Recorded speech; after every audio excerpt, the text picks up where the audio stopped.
Eu sou Hildegard Schneider e líder de Worldwide Wings.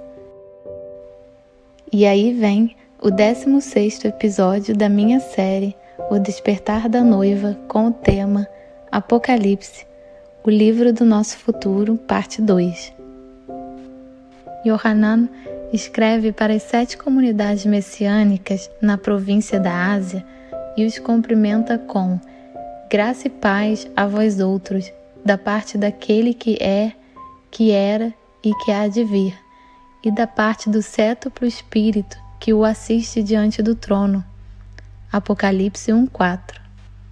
Esta é a primeira vez que o número 7 é mencionado e que aparece 55 vezes em Apocalipse.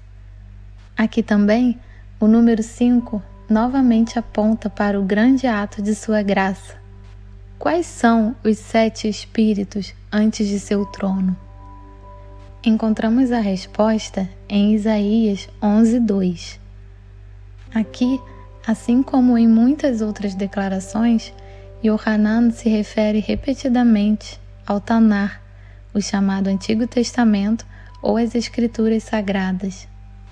O Espírito de Yahvé repousará sobre ele, o Espírito da sabedoria, Ruach Hokmah e entendimento, Ruach Binah, o Espírito que traz conselho, Ruach Etzah, e poder, Ruach Kefurah, o Espírito que proporciona o verdadeiro conhecimento, Da'at, e o temor, Ruach Ihá de Yahvé. A palavra plural para todos os 7 espíritos se chama Ruachot.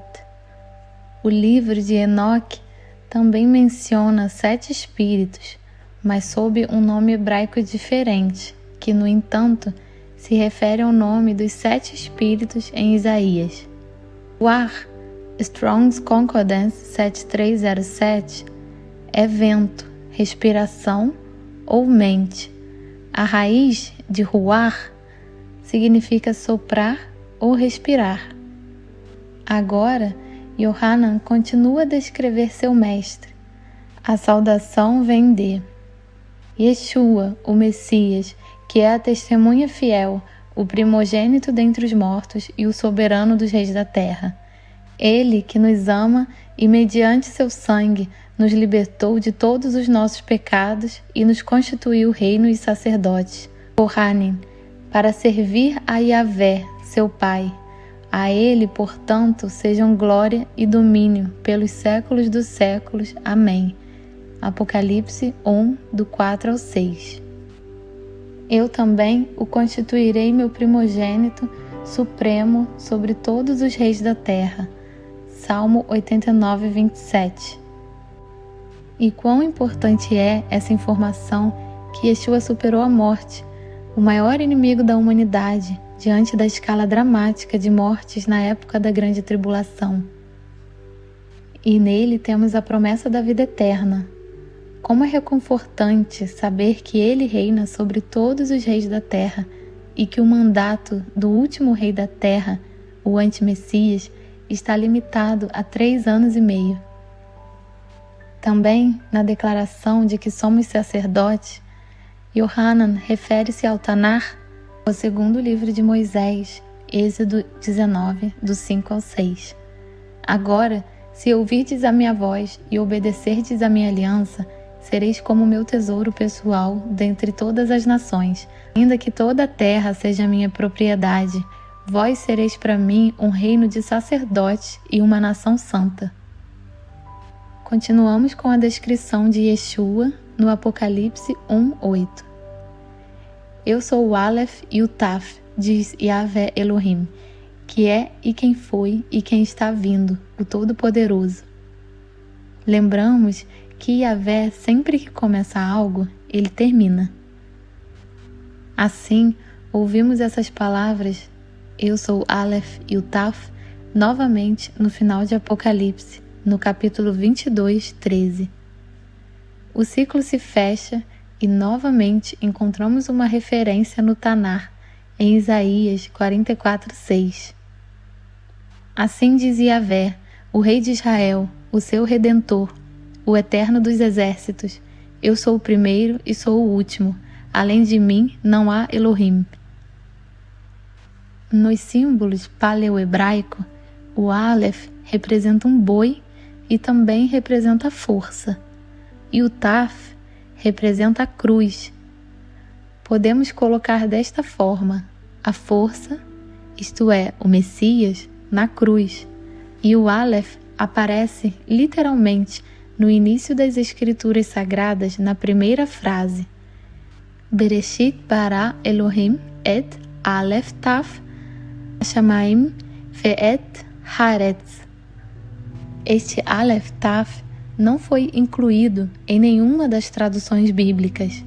É uma referência ao Messias. O sinal Aleph Taf é o logotipo do Messias e aparece no total cerca de 7.000 vezes. Moisés sempre usou este logo de Aleph Taf quando se tratava da aliança. Assim, Moisés não tinha um cajado, mas um cajado de Aleph Taf. E não levou a congregação para o deserto, mas a comunidade Aleph Taf. Quando eu vir o sangue de Aleph Taf, passarei adiante. A praga de destruição não vos atingirá quando eu ferir o Egito. Êxodo 12:13. Aqui, Yahvé já olhou para o sangue de seu filho, e também é dito: e todos os habitantes da terra adorarão a besta, ou seja, todos aqueles que não tiverem seus nomes escritos no livro da vida do Cordeiro, que foi imolado desde a criação do universo. Apocalipse 13:8. Já na primeira palavra das Escrituras Sagradas em Gênesis, Bereshit, no início, Yahvé falou de seu filho e codificou o Evangelho. As duas primeiras letras de Bereshit formam a palavra Bar, que significa filho e grãos. As três primeiras letras formam a palavra Bará, que significa criar. As últimas três letras, Shit, significam espinhos, e as letras do meio formam a palavra Rosh, que significa cabeça. Aqui temos os espinhos na cabeça. As duas primeiras letras e as duas últimas letras formam a palavra Brit, que significa aliança. E a primeira letra, a Beit, significa casa. Assim, a mensagem da primeira palavra, Bereshit, Gênesis, é: Yahvé constrói uma casa na terra para o seu filho, na qual o filho cria o mundo, e ele oferece uma aliança e usa a coroa de espinhos. A penúltima letra, o Yud, significa mão, e a última letra, o Taf, significa cruz. Aqui temos a mão que foi pregada na cruz. Ele oferece a aliança pela mão que foi pregada na cruz. A palavra Reshit, de Bereshit, significa primeiros frutos, e Yeshua foi o primogênito dos mortos. Quando entramos no Evangelho de João, encontramos tudo isso confirmado. No princípio, Bereshit, era o Verbo, e o Verbo estava com Elohim, e o Verbo era Elohim. Ele estava no princípio com Elohim. Todas as coisas foram feitas por ele, e sem ele, nada do que foi feito se fez. João 1, do 1 ao 3.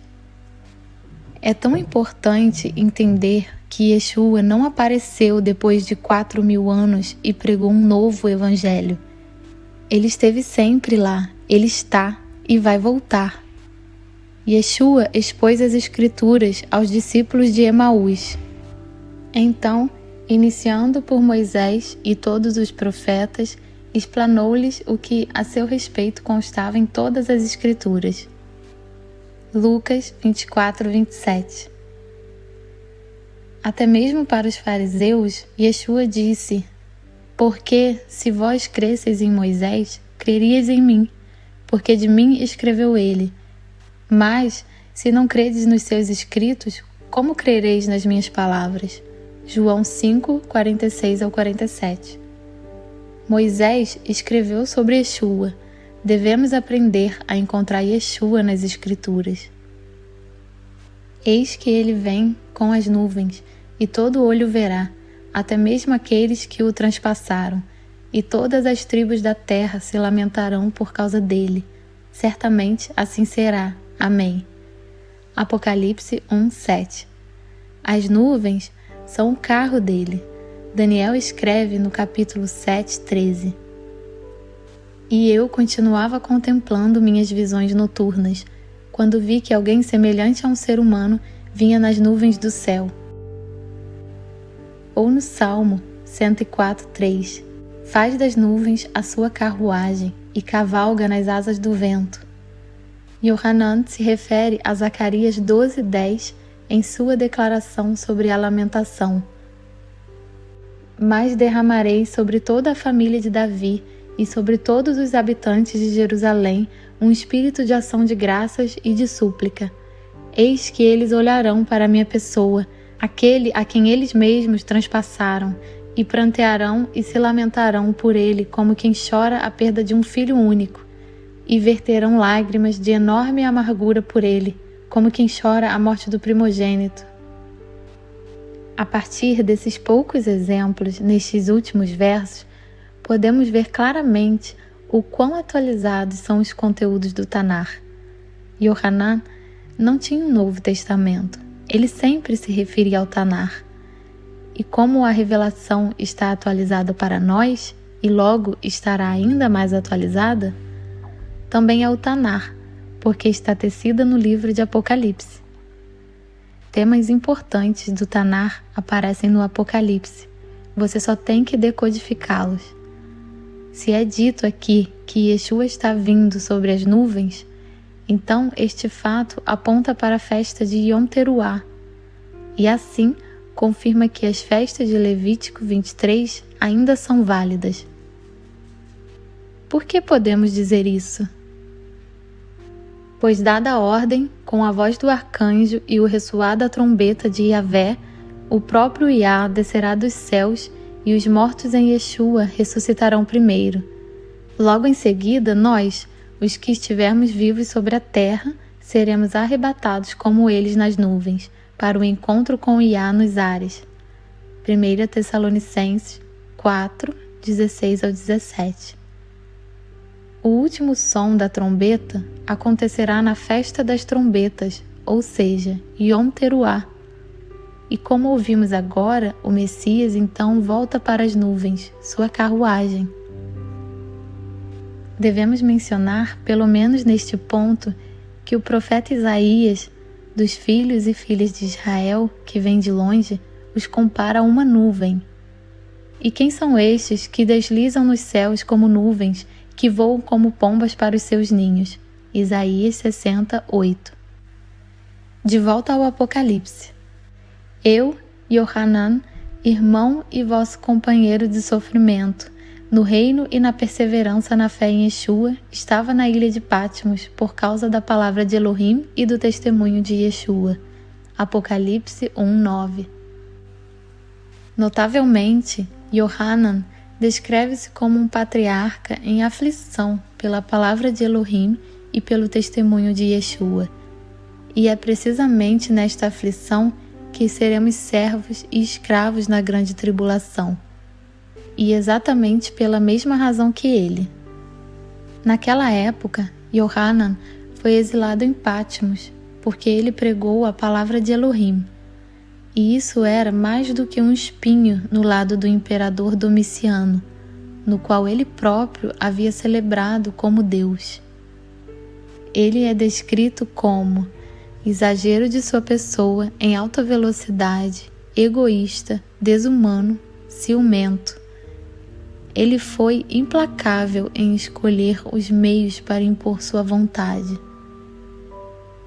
Por causa da rejeição do culto imperial, Domiciano tomou medidas contra os cristãos em Roma e também na Ásia Menor. As perseguições eram espacialmente limitadas, mas os cristãos foram retratados por eles como não leais em público. e esta constelação será repetida no final. Não nos encaixaremos no sistema da besta. Então, irou-se tremendamente o dragão contra a mulher e partiu para atacar o restante de sua descendência, os que obedecem aos mandamentos de Yahvé e se mantêm fiéis ao testemunho de Yeshua. Apocalipse 12:17. A ilha de Patmos está localizada a cerca de 90 quilômetros no sudoeste da então capital provincial Éfeso, cuja cidade será mencionada na próxima chamada do despertar. Sejam ricamente abençoados.